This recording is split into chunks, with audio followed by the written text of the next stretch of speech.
Hello and welcome to Dialogue. After threatening tariffs against countries opposing U.S. control of Greenland, U.S. President Donald Trump abruptly backed down following high-level talks with NATO leaders on the sidelines of the Davos Economic Forum in Switzerland. He also withdrew his earlier suggestion that force could be used, while claiming a new framework on Greenland is now in the works. This has happened against a backdrop of a far tougher tone by the EU towards Trump's pressure tactics. What is the latest on Trump's goal for the U.S. to own Greenland? What steps is the EU prepared to take in the event of more pressure? And are we witnessing a shift in how Europe deals with Trump and the United States? Join us for our live discussion today from Beijing. I'm Xu Qinduo.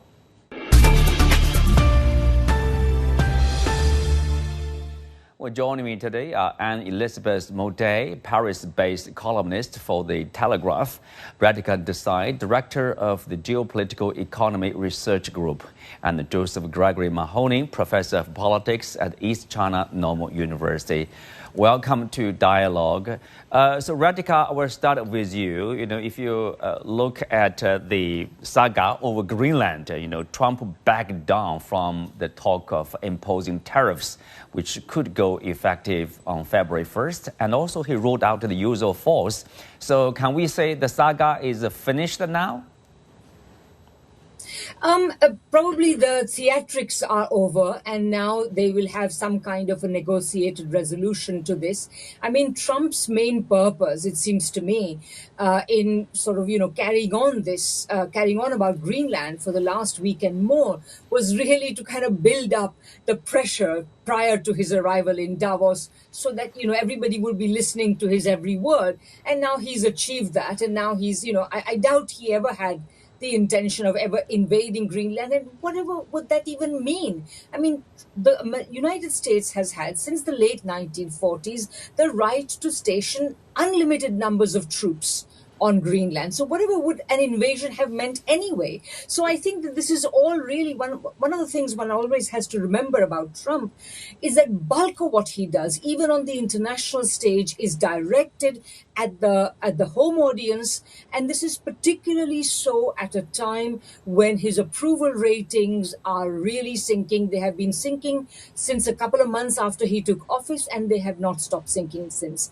And even the adventures in Caracas and all his belligerent rhetoric around Iran, they have not picked them up, and I doubt this is going to happen. Professor Mahoney, of course, Trump talked about the framework, which is in works, based on reports that he will get pockets of Greenland in terms of sovereignty, meaning, I guess, sovereignty will be given to the U.S. over military bases right now, holding by the U.S. Is that the case? But then, we have the latest saying, Danish Prime Minister, she shoots down talk of U.S. sovereign bases in Greenland, says she's open to an agreement on Greenland with the U.S. only as long as Denmark's territorial integrity is respected. She said NATO is fully aware of the Kingdom of Denmark's position. We can negotiate on everything: political, security, investments, economy, but we cannot negotiate on our sovereignty.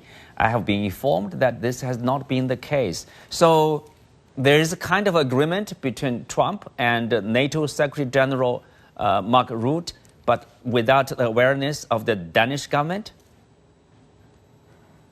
It's a good question. We are hearing even Rutte saying that there was no discussion of sovereignty issues. So I think, we may be talking about different versions of a readout. I think that'll be something that'll be cleared up in the next few days.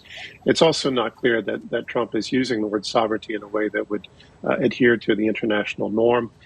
Indeed, a lot of what he says doesn't adhere. And let's keep in mind that in his speech about Greenland, he referred to it 3 times or so as Iceland, which ought to be concerning to the people in Reykjavik. I agree with Radhika in part. I do think this is a performative aspect, but I also think that what he does is he takes very bold, aggressive positions and then backs up, but he does actually make a gain. And in the same time, he sort of normalizes this aggressive behavior and distracts us from what he did in Caracas and the very shortcomings that we've seen in Gaza, Ukraine, the threats directed at Iran and other places. So I think we're seeing a general pattern of normalizing aggression and then taking small bites and people being relieved that he only took a small bite. And then what that really means over time, we have to see. So I think we have to be very careful about thinking that he's really backed away from this. At the same time, it is true. The U.S. has the ability to exercise military control over Greenland effectively already, the ability to project power into the Arctic in ways that aim to frustrate either Russia or China or other great powers that might be interested in having a position there. So I'm left with the question, why was all of this necessary? And I think one of the things that's of interest to me is how he's manipulated European opinion to the point where we're even now seeing European leaders talking about the need to speak with Russia, which I would argue is a strategic objective of his as well. Mm-hmm. Anne from Paris, welcome to the show. And how do people in Europe, in particular from your country, see this Greenland saga? Do you think, Trump walked back from his earlier demand or threats? Are we done with this issue now? I think we are not going to be down with any of the issues raised by Trump in the way that Trump does, because most of public opinion, but not all of it in France, believes that he is a danger right now for the planet. And if you were watching Davos yesterday, the day before yesterday, there was a speech not so much by President Macron, who's very much lame duck, but by Thierry Breton, the former European Commissioner, about the independence of Europe and the necessity for the independence of Europe.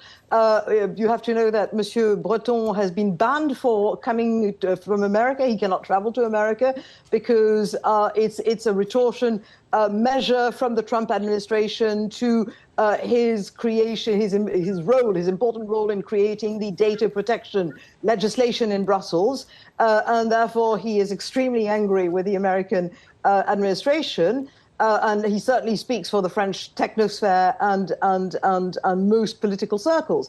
At the same time, on this very channel, CGTN, a few weeks back, I did say that I never thought Trump would go militarily against Greenland, and what he was doing is his usual way of negotiating, and his usual way of negotiating is to sort of dump something terrifying on the table and then walk it back after everybody has made it part of the discussion, even to say they're against it, because then it is part of the discussion, and we see him walking back from something where actually I think he is getting everything that he wanted to get, which is a much tighter relationship with Greenland, which will remain probably Danish.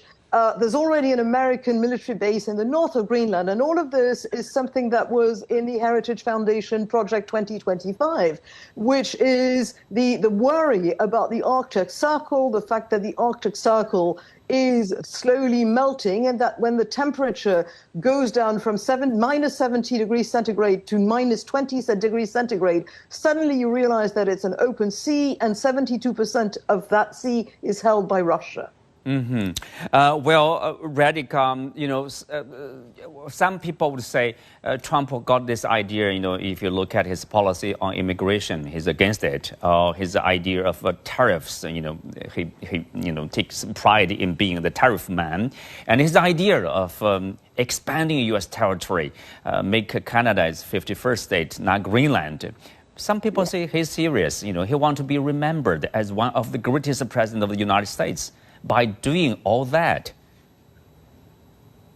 I think he definitely wants to be remembered as the greatest president of the United States, but just because you want something doesn't mean you can have it. There's absolutely no doubt in my mind. And if he could get Greenland, if he could get Canada, if he could get Venezuela, Panama, you name it, for free, without putting up much of an effort, of course, he'd be very happy. But he can't get it for free. I think one of the things one also has to do, I mean, I agree with much of what has been said so far. I think that all of those are very insightful points. But I think we also have to put all of this, Trump's behavior, and for that matter, the behavior of the Europeans, in the wider context of a decline in imperial power, for which, of course, it's a trend towards which, of course, China has done most to contribute, in the sense that the rise of China, the industrial power of China today, has done much to undermine that imperial power. But nevertheless, the power of the West is declining. The power of the collective West is declining. At some kind of break, some kind of undermining of NATO had to happen to some extent anyway. So it's just that this is a particular form it's taking. Exactly how it would have panned out under a different president, if that was possible, is another question. But basically, I think one also has to take into account the fact that, had it not been for the deindustrialization of the United States, its financialization, rising inequality, social inequality, disintegration, political polarization, etc., you wouldn't have had Trump elected in the first place. So there is an underlying wider crisis in the United States in particular, and of course to some extent in the West more generally, that is responsible for all this happening. So, if Trump disappeared tomorrow, I doubt that these problems would disappear. They would probably take a different form, but they would still remain.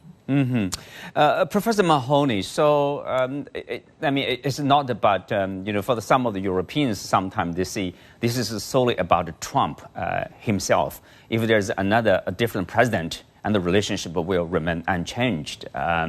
Speak of that, it's a complicated issue there. If Trump leaves office, do you think the relationship across Atlantic will somehow get back to normal? Well, my position on this is that I think that given the dramatic aspects of Trump's style, we tend to see him as being very different from his immediate predecessor.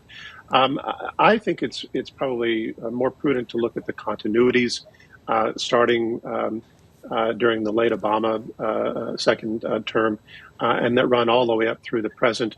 But we could go much further back. We could go back to problems that started surfacing in the United States during the 1970s, and that took dramatic steps forward in the 1980s, and then with 9/11, 2008, the pandemic.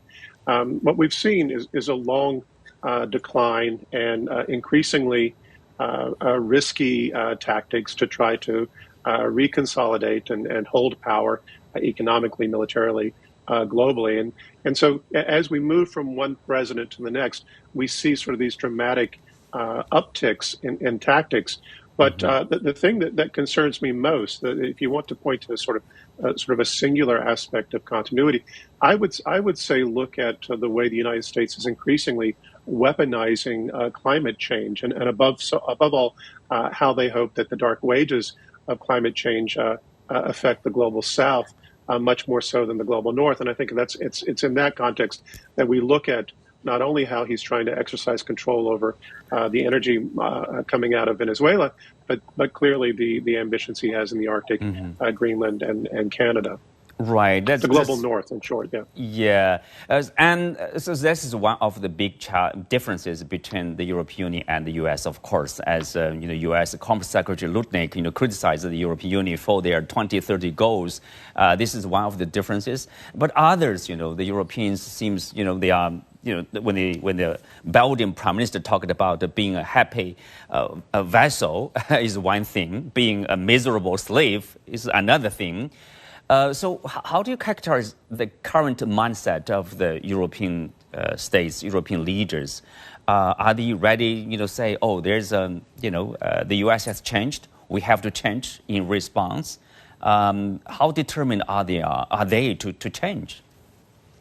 Well, first of all, I would say Europe is changing, and like many countries with a vibrant public opinion, it's very easy to change when you're in Russia, because Putin says, okay, now we're going to have a war and we're going to lose 1 million people. He doesn't even sort of pronounce it. Russians know it, and it's unhealthy to mention it.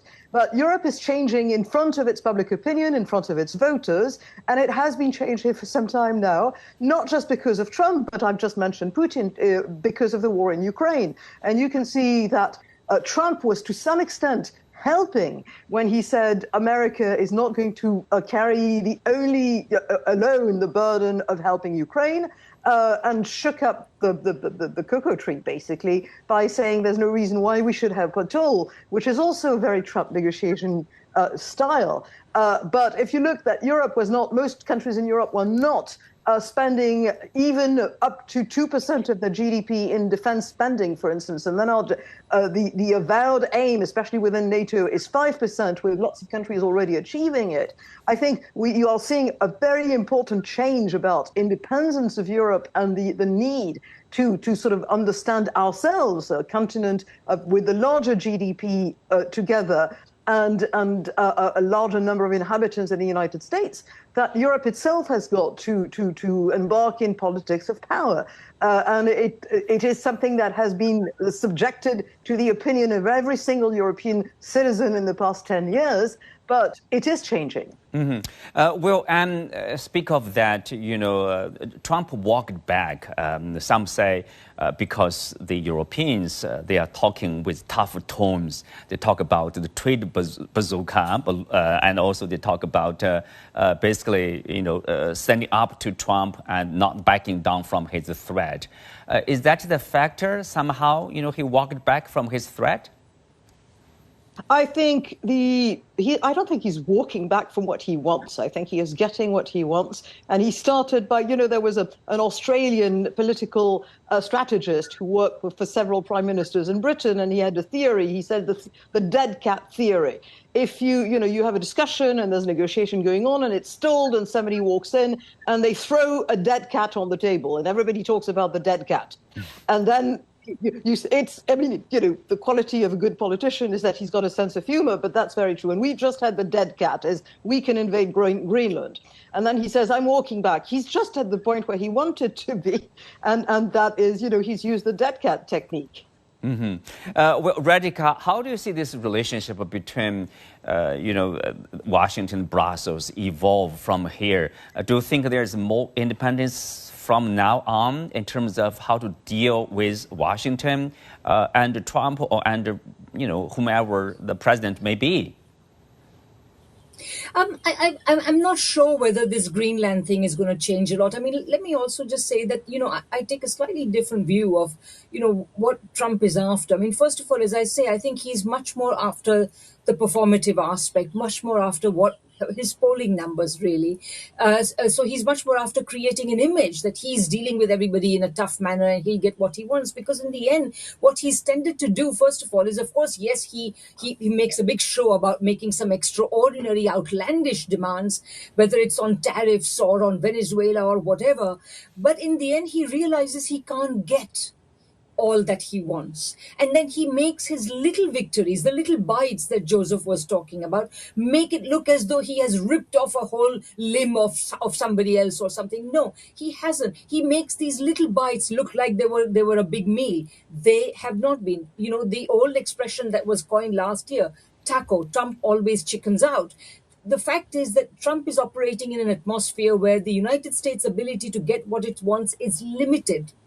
They massed troops, they massed an entire flotilla, an armada outside Venezuela, on the shores of Venezuela for months. And at the end of it, yes, they did a lot of damage. They killed a lot of people. They kidnapped President Maduro and so on. But at the end, and this is what then is made to look like some great military feat. So similarly, I think on Greenland as well, a very similar thing will happen.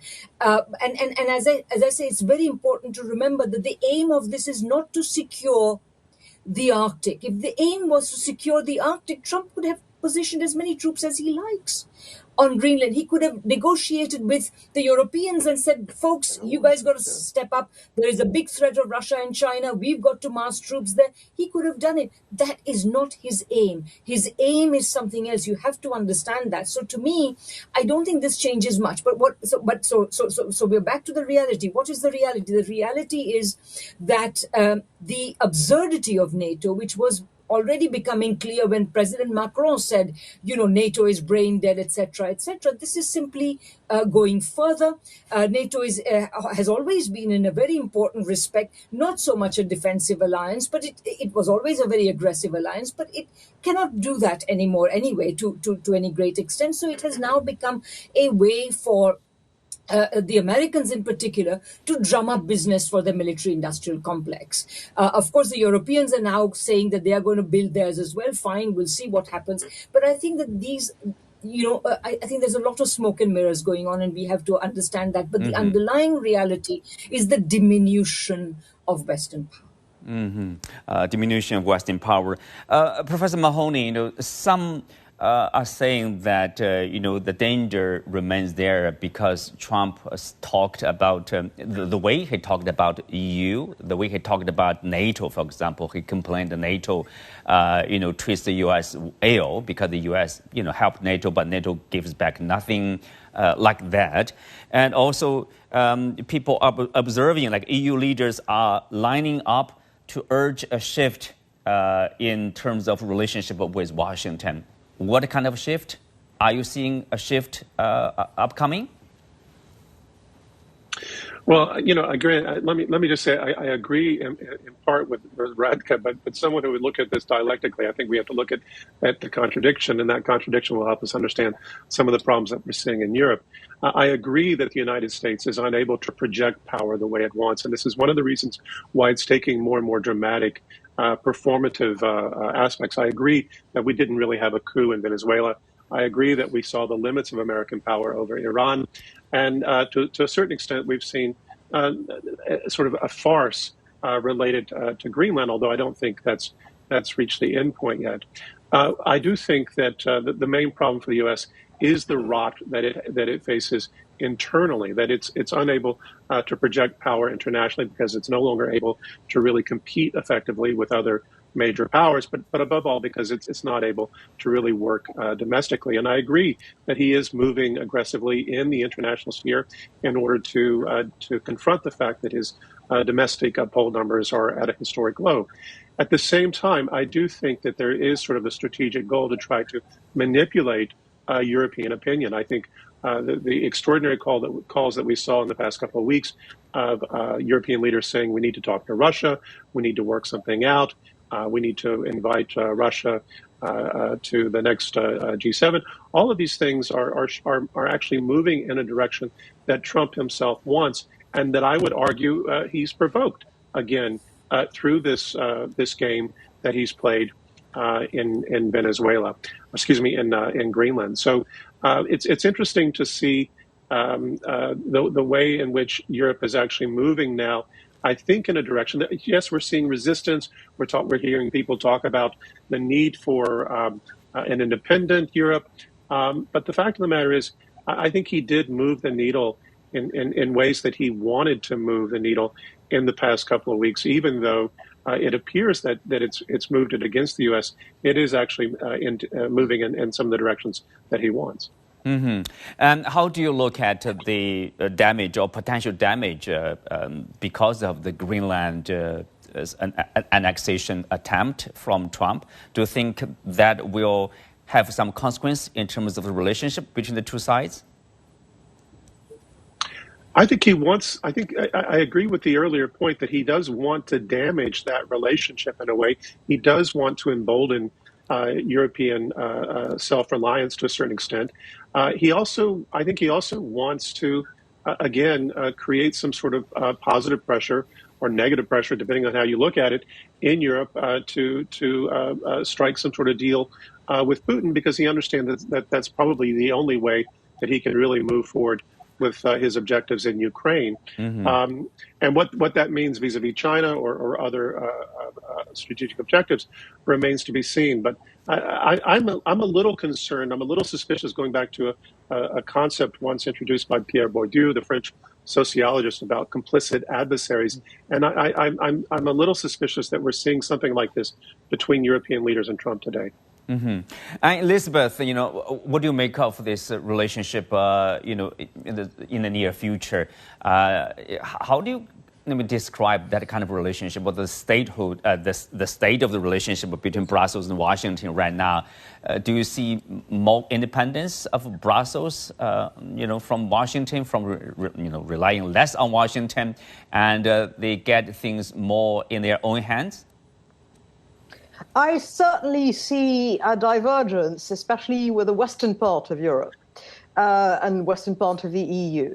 But I also see a situation in which Europe itself is still in the slow, possibly too slow process of sort of fixing its mind, because who are the leaders who've been saying, and they've been saying many things, that we should talk with Russia, or we should speak to Russia, which is different from talking with. And that is President Macron, who will say one thing one day and another thing the other day. He has made statements in every direction in his entire career as president of France for 9 years now. Giorgia Meloni, who is somebody who is a very practical and very shrewd tactician, and who right now is saying this because Chancellor Merz has said that as well. All three say it for different reasons. Giorgia Meloni wants to be inside the negotiation, and Trump put her on the so-called board of peace, and she feels that it's a position that's good for Italy, and therefore she stays. Friedrich Merz is pretty clear about what he thinks of Russia, but he still thinks that if there's talk, he doesn't want Europe to say no. And President Macron just wants to be President Macron. So that's one thing. But if you look at the facts, the entire system, the defense system, and even the economic system towards Russia in general and towards the current situation has changed completely in Europe, from legislation, from economic legislation to defense alliance, to starting production of entirely new weapons. You've got Renault, the car makers, who are now going to build 1 million drones. That is something entirely new. So I know it sounds wonderful for the narrative, both in America and in other countries that are not European countries, that to say that Europe is weakened. Europe is changing in a very different way from the other two blocs, but it is changing fast, I think. Are you saying that there's a lack of solidarity in terms of how to deal with outside challenges, including Trump? I'm saying that we are democratic countries with public opinions, and it cannot be understated that eventually Europe will get there, but it will get there in something that looks messy from the outside, but that is the only acceptable way for Europeans to take a decision. Radhika, briefly, do you think that the European Union are getting more independent and more aware of their own interests?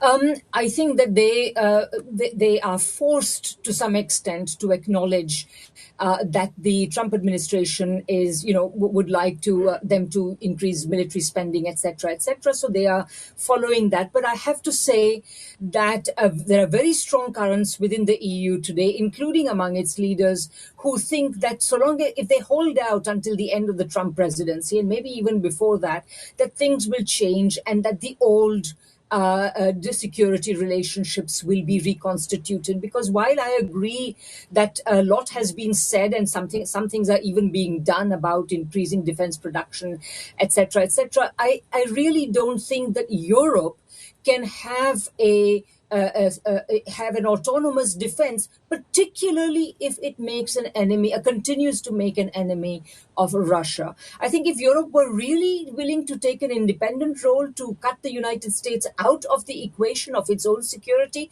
it would have to begin by making peace with Russia. Well, it's a very important move to be expected, probably. With that, we are coming to the end for today's show. Many thanks to our guests. You can also find us on the CGTN app on YouTube. I'm Xu Qianduo. Thanks for being with us. See you next time.